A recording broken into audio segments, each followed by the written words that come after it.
Kurupati, kula. Iki ana dalan kang prayoga. Aku kepengin goleke kamukten kowe sak sedulur. Nalaripun. Saiki ora susah takon werna-werna, kowe budhal menyang Pringgondani. Nanging kudu ndisiki lakune Patih Gandamana. Ndisiki lampahipun Paman Gandamana, lajeng Paman Gandamana. Gandamana saiki menyang Pringgondani ning dawuh Sinuwun Prabu Pandhu mung ijen tanpa rewang, ora kena nggawa bala. Merga bakal nanjehke Nawala saka Prabu Trembaka menyang negara Ngastina. Ingkang surasane Prabu Kala Trembaka nantang gelut karo Prabu Pandhu. Mula rehning Prabu Pandhu isih tuwuh rasa kesabarane kongkonan Patih Gandamana supaya nanjehke perkara iki aja nganti Ngastina karo Pringgondani bentik. Waduh, lajeng kula dipun dawuhi ngrumiyini, kowe ndisiki nggawa bala Sata Kurawa lan para prajurit pilih ana sing kandel kuwite sing atos balunge.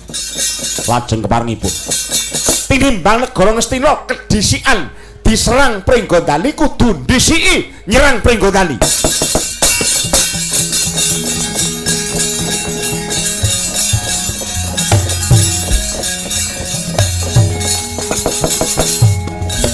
Kula malah boten dong karep sampeyan. Ora dong piye?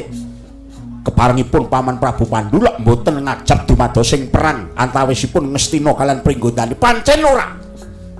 Kesane Prabu Pandhu kepengin mangun bedamen kerukunan antarane Trembaka lan Ngastina. Nanging kenging napa? Paman Gandamana sampun dipun dawuhi jen tanpa kanthi dhateng Pringgondani. Paman Haryasuman lajeng dawuh dhateng kula supados nyerang negari Pringgondani. Kowe aja goblok. Tindakno perkara iki. Mengko aku sing bakal gawe rekadaya. Aku ngerti Gandamana tekan Pringgondani kaya iwak kecemplungmu, ora lek urip. Lajeng parengipun, nek pancen Gandamana sing urip disengkake patine sisan. Wah, sampeyan niku pripun? Mangkat to. Yen ora gelem mangkat, tegese ora bakal entuk kamulyan. Kurupati gelem sakarepmu, ora gelem aku ora bakal kaijenan. Aku tetep bakal tumandang. Aku kepengin nyingkirke Gandamana.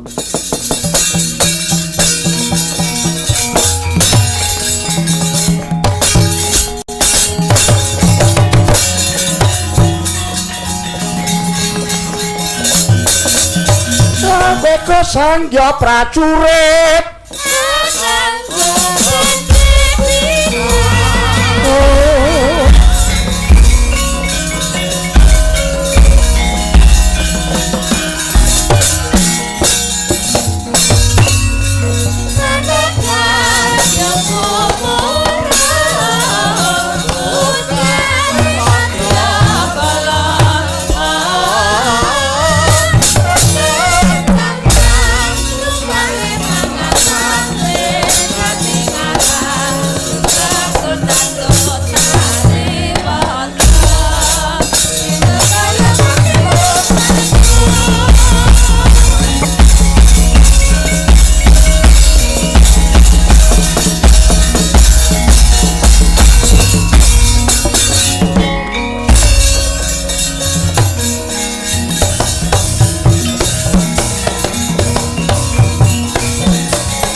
lakune angin guntur agrane ngarga Goro-gornito kagiri-giri berkakah yayah prayit ning kewuh nenggih satri mandira jajar Harya Gandamana sigra tancut taliwondo matekaji blabak pengantol-antol ungkal bener miwah Bandung Bandawasa sigra malumpat kairing bayu bajra sindung riwut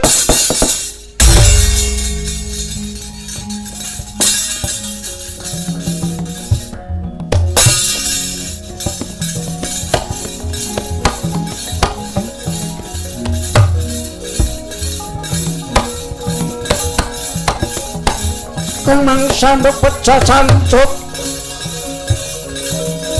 cancut kumerkut manting samudra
Yo, maju.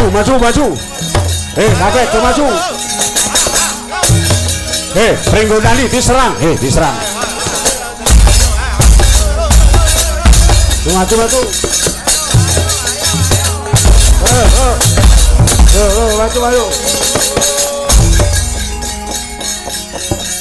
Sopo iki?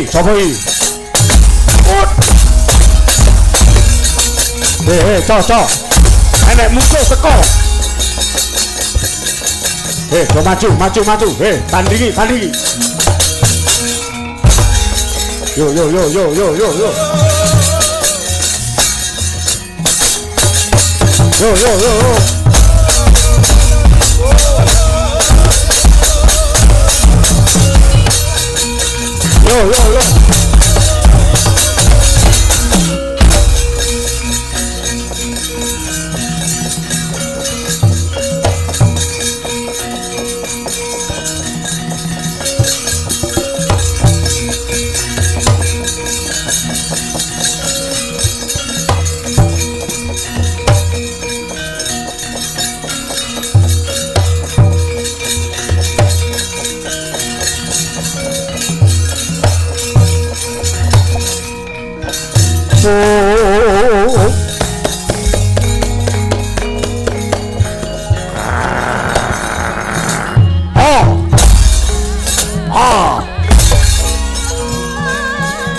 Wah, wah.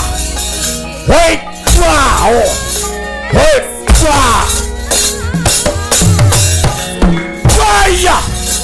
Woi, what? Waya.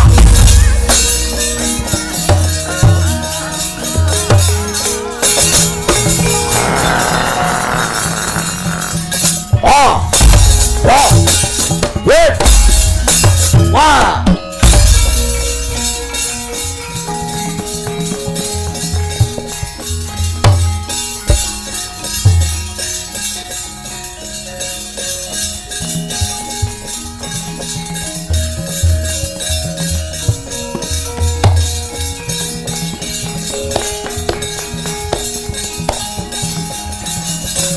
Oh.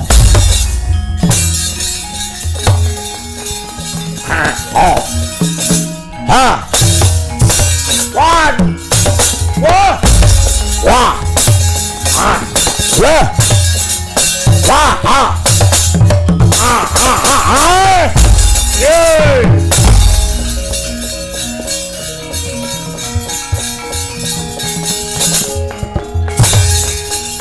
Ah. Oh. Ha. Oh. Ah. Wah. Ah. Oh. Ah. Ah. Ah.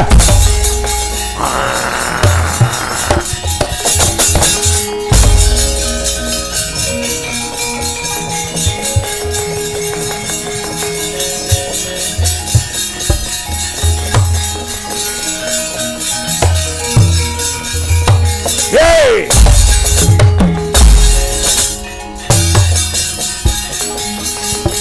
Ah, oh, wah, oh, ah, wah, ah, wah, wah, wah, wait, wah, wah, wait.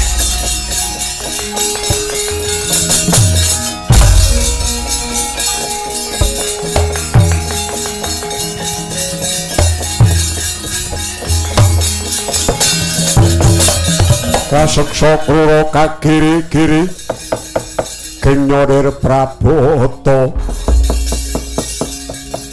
abang kawalagar mangwuh ing mungsuh. Wah, ora weruh sangkane Bilai. Karepe Ratu Ngastina ki piye? Sekawit sing tak rungu jare arep mangun bedamen tegese ngiket talining paseduluran. Nanging jebul ora kena digawe becik wong Ngastina. Layang durung dibales malah saiki nyerang kutha Gara Pringgondane. Minggir kowe.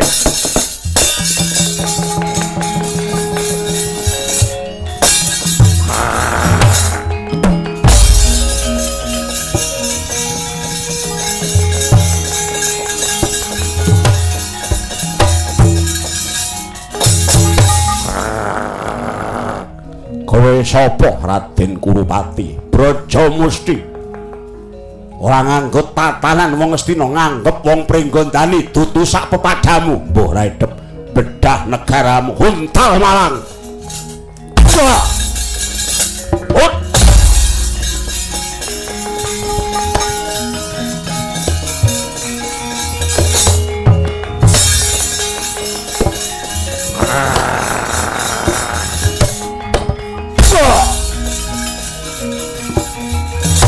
Oh. Oh. Ah. Oh. Ah. Oh. What?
Iki piye? Aku teko kene kok wis dadi perang gegempuran. Ngestina karo Pringgondani mongko sekawit.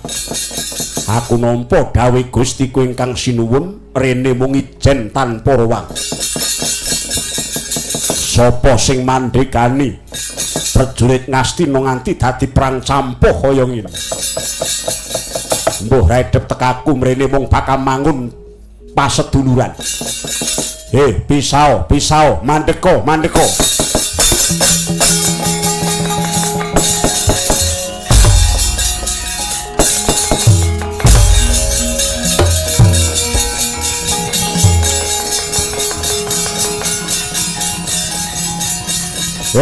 Terus maju, ora kalah kok, maju toh.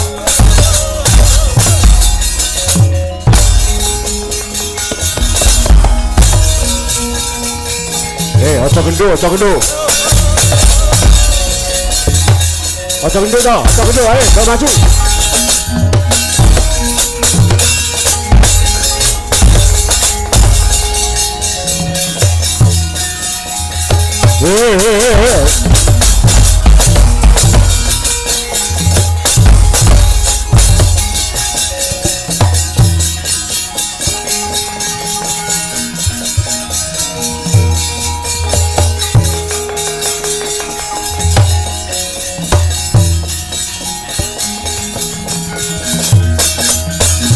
Gunjing langit kelap-kelap katon lur kincang alus Trisang mawe gandrung sabarang katuhu ora pangling kowe patih Ngastina ya dasar keporo nyoto arep apa ayo maju tak bondo tangan tak srimpung sikil mengko dhisik Raden ngerti yo tekane Gandamana papan iki ora pojo-pojo sambung rapete karo perang iki sekawit tekaku ana kene mumundi dawuh Sinuwun Prabu Pandhu supaya mbenerake barang kang salah nanging ora ngerti sababe weruh-weruh teko kene kok wis ana perang gegempuran. Wah, ngoyo-woro ucapmu. Wong kowe patih kok ora ngerti iki piye?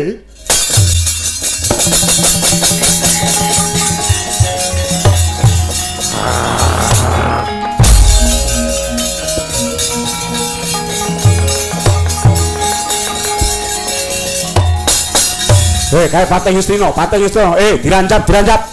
Aja nggugu gunume, kae mungsuh, mungsuh dirancap.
Aduh paman mesakaken paman Gandamana mesake piye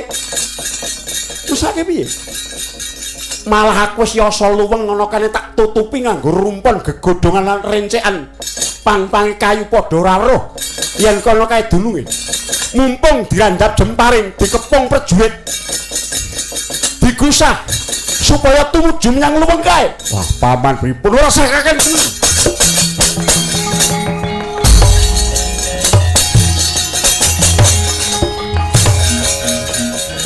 Maju. Yo. Maju. Lah, rene.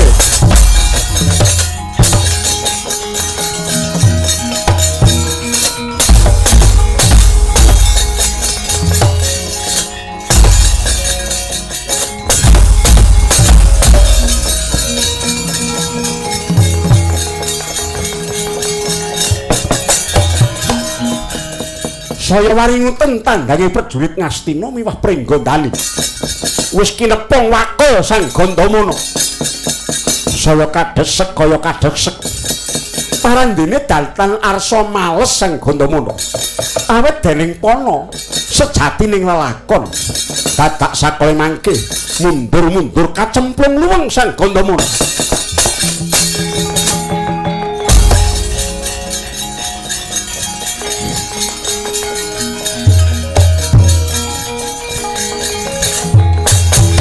Ayo, ngansek. Terus, ngansek. Kanca gendong.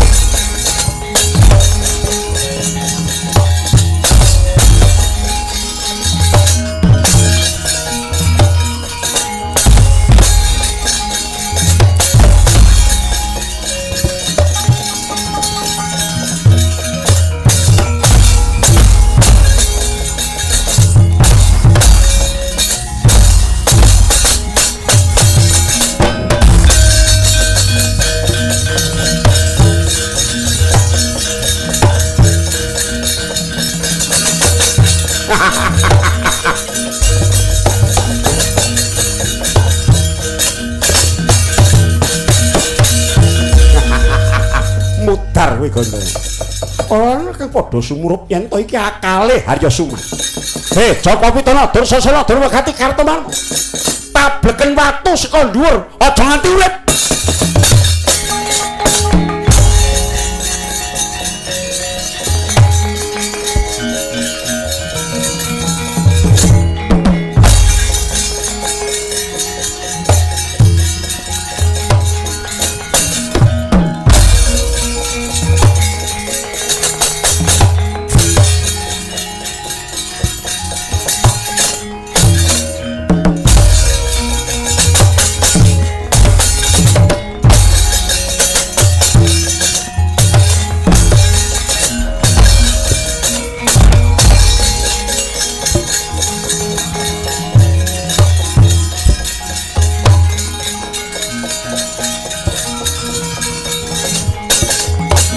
Aduh, pamane sapa?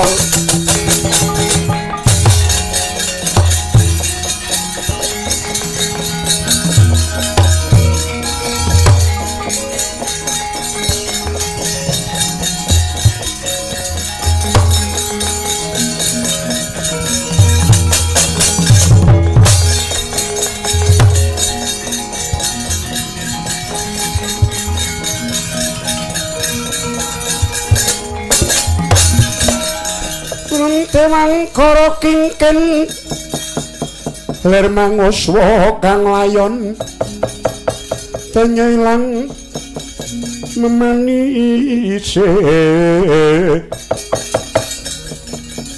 wadananira layu kumegucem arah nyomaratani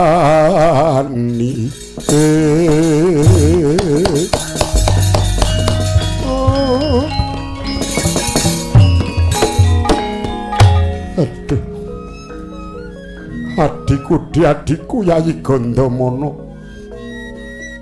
pawarta kang wis sumebar dene Siadi Prapteng Lampus ana ing Pringgondani. Dimas ya gene Siadi nganti kena paekaning mungsuh Lan sapa ingkang gawe cara dumadining paprangan antaraning Astina lan Pringgondani iki? Oh, adiku diadiku, si adi sediamu becik, uga manut parintahe Koko Prabu Pandhu. Tinemune Widura nggonku nyawang kahanan iki kok isih mangro tinggal. Yo, Di, lamun si adi durung teka pati muga antuk dalan rahayu. Aku tak sowan ana ngersane Kanjeng Rama Penemban.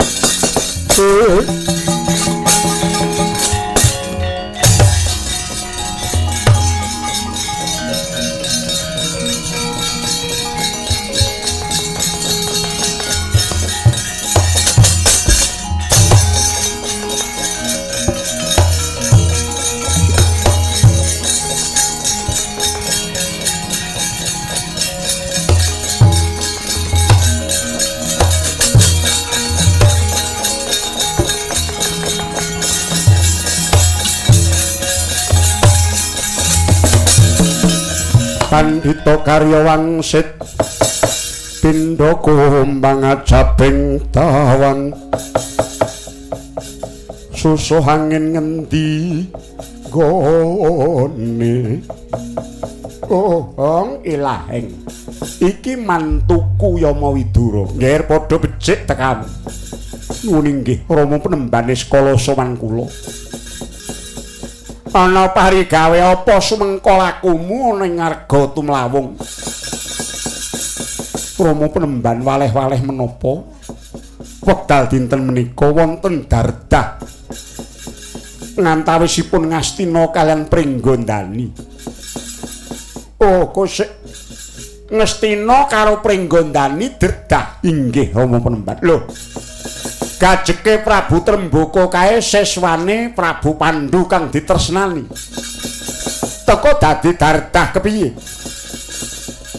Kula piyambak namung adhedhasar pawarta ingkang sumebar. Kacariyos Koko Prabu Nampinawala penantang saking Pringgondani. Rehning tasih Jubriya sangga runggi manahipun Kakang Prabu Pandhu Dewanata awit nitik lekasipun Prabu Trembaka sekawit kepengin mangun kekadangan kaliyan Ngastina. Nanging jebul Surasing Kintaka ngajak dardah rehning tasih Jubriya lan sangga runggi mila utusan Yayi Gandamana dhateng Pringgondani supados nggenahaken perkawis menika. Sakawit lampahipun Yayi Gandamana ijen tanpa kanthi lan boten wonten sedya kepengin damel dardah wonten Pringgondani. Nanging nyatanipun sasampunipun dumugi wonten ing Pringgondani sampun manoni perang gegempuran ngantawisipun prajurit Ngastina kaliyan Pringgondani. Yayi Gandamana boten saged muningani menggah sinten ingkang mandhegani prajurit saking Ngastina. Wekasanipun Yayi Gandamana badhe misah ingkang sami Bandayuda. Dumadakan sareng sampun lumebet wonten ing payudan Yayi Gandamana mboten weruh sangkanipun rinanjap saking kiblat sekawan.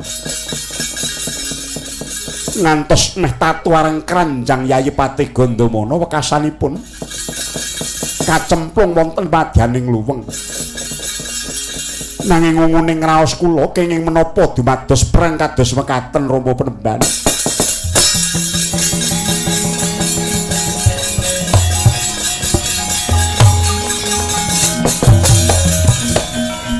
Oh, Widura kula wonten dawuh. Entenana sawetara tak sawangi saka Pramana Jati.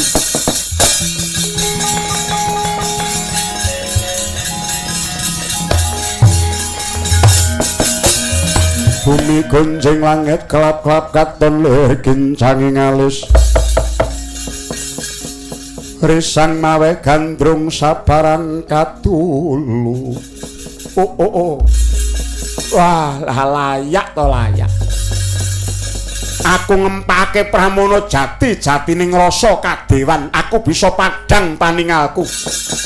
Bro sejatine kang bener lan kang luput, wah mesake Gandamana dadi korban.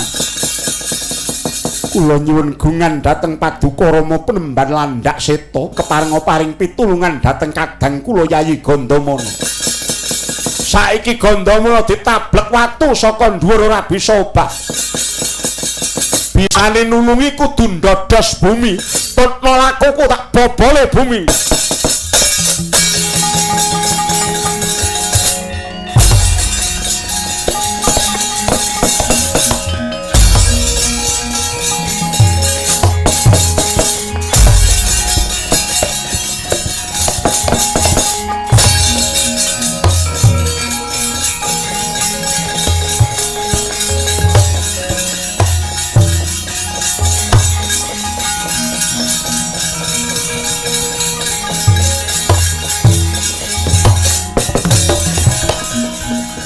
Iki papane Gandamala. Aduh, Rama Penemban. Mugi-mugi Yayi Gandamala tasih yuwana percaya marang adiling kodrat. Sapa temen bakal tinemu. Tunggunen sawetara Widura. Inggih ngestaken dawuh.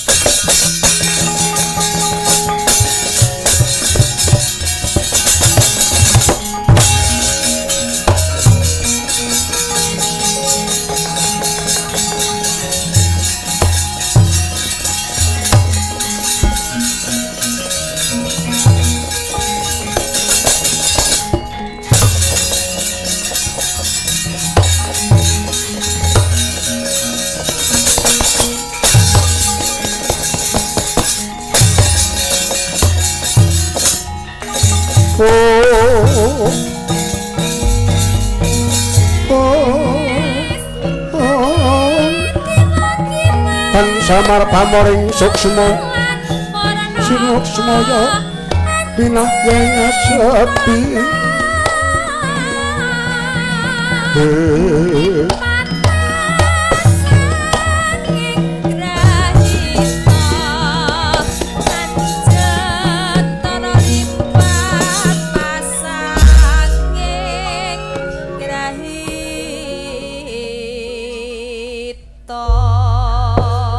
leming mawa limut kalamatan jroning halan kanyut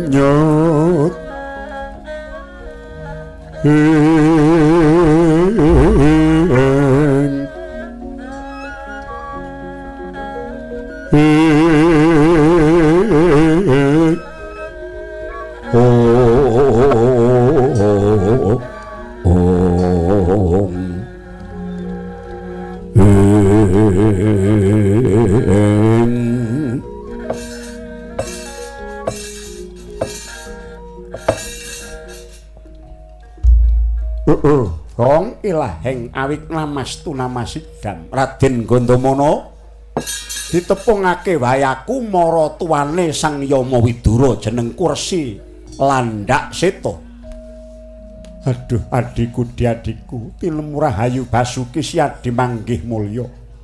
Aduh inggih Sang Penemban Landhak Seta pangabekti kula katur. Inggih Raden kula tampi dawah sami-sami. Siadi maksih yuwanapun Kakang melu bungah Dimas ngaturaken agenging panuwun kang tanpa pami Kakang Widura. Raden Gandamala kula wonten dawuh. Inggih. Malih-malih menapa jengandika menika kenging paekan. Kenging paekan liripun kados pundi? Cobi kula aturi ngendika. Sekawit jengandika menika bidal saking negari Ngastina ijen tanpa kanthi. Inggih, awit kula mundhi dawuhipun Gusti kula Prabu Pandhu. Supados ngleresaken ingkang lepat beneraken ingkang mboten leres. Supados mboten dumados perang gegempuran ngantawisipun Ngastina kalian Pringgondani Penemban.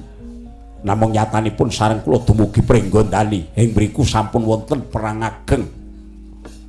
Kula tingali wadyabala saking Astina najan to kula boten ngertos sinten ingkang mandhegani.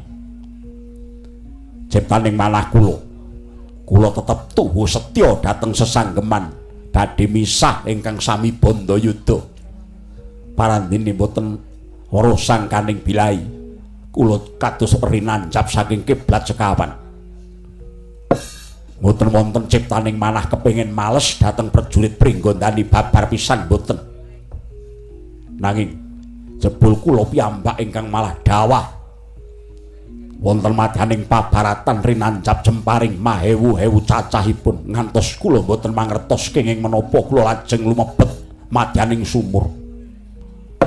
Nembe kemawon kula badhe minggah saking dasaring siti jebul kula sampun dipun tablek sela saking inggil. Raden, kula namung badhe matur lampan sakwontenipun ada dasar panawanging batos miwah pramana jati nggih jatining paningal kula. Ingkang padhanging paningal kula kala wau peparinging dewa. Ingkang boten kadarbe dening sok sintena kewala. Kula saged nyawang gebyaring kawontenan bilih sejatosipun panandhang jengandika Raden Gandamana menika pancen wonten ingkang damel. Lajeng kang damel perkawis menika sinten? Nggih. Waleh-waleh menapa pancen leres. Sinuwun Prabu Tremboko badhe ngaturi rawuhipun Prabu Pandhu wonten negari Pringgondani badhe dipun kormati, badhe dipun sunggi-sunggi awit menika gurunipun. Nawala ingkang sae kala wau dipun tampi dening tiyang ingkang nami Harya Suman. Lajeng dipun salini ukaranipun dados ukara penantang. Nadyan to nawala dipun salini utawi dipun gantos mawi nawala ngajak perang parandene Prabu Pandhu maksih wicaksana. Prabu Pandhu taksih titis pamalasipun lajeng kengkenan jengandika Raden Gandamana supados majaraken perkawis menika dhateng Pringgondani. Mila dawuhipun Prabu Pandhu jengandika namung ijen boten kenging beta bala. Nanging sejatosipun ingkang beta wadya bala Ngastina kala wau inggih Harya Suman. Lan kawuningan ingkang dingini ngremuk negari Pringgondani sanes tiyang Pringgondani nanging nggih Raden Suman piyambak kaliyan kurawanipun. Sasampunipun katen lajeng jengandika Raden dipun ranjap saking kiblat sekawan klebet ugi prajurit Pringgondani ingkang sami mengsah.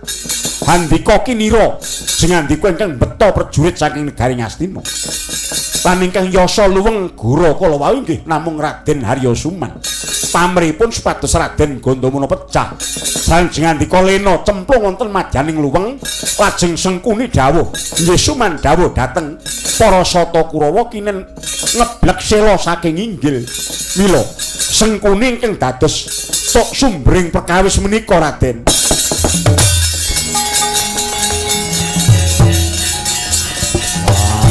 Suman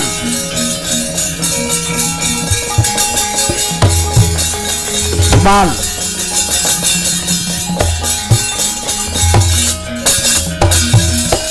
kula nuwun sewu jengandika kula aturi ngrakit kesabaran kados pundi cetha damel pecah kula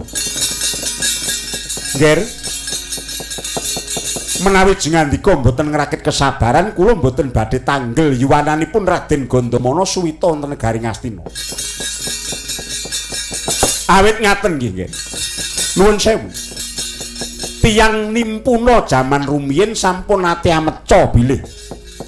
Wonten tetembungan tatanane tumaruntun panuntuning tias angkara antuk kala desa. Wenganing karsa kaesi limut kalimput angawut mawut sangyaning dumados. Tegesipun menika mangke badhe wonten paprintan ingkang dipun cepeng dening panguwaos ingkang angkara murka. Menawi kelampan kados mekaten yektosipun badhe dados sawijining wekdal. Ngerdaning angkara murka budayaning watak nista lan ringking tata jiwa. Mila jengandika Raden Gandamana kedah sabar. Lan kula namung badhe matur dhateng jengandika Raden. Jengandika mangkenipun namung milih salah setunggal. Milih marem ati ndika menapa milih kelungguhan. Liripun kados pundi? Nek milih marem nggih manturuti nepsu sampeyan. Sengkuni ajeng mangkapake monggo. Ning jengandika mesti badhe kelangan kelungguhan. Niku nek golek marem. Ning nek jengandika tetep golek kelungguhan. Tetep lungguh dadi patih teng negara Ngastina. Pelampan menika kula aturi nampi kanthi ati panarima. Wah, kula mboten trima.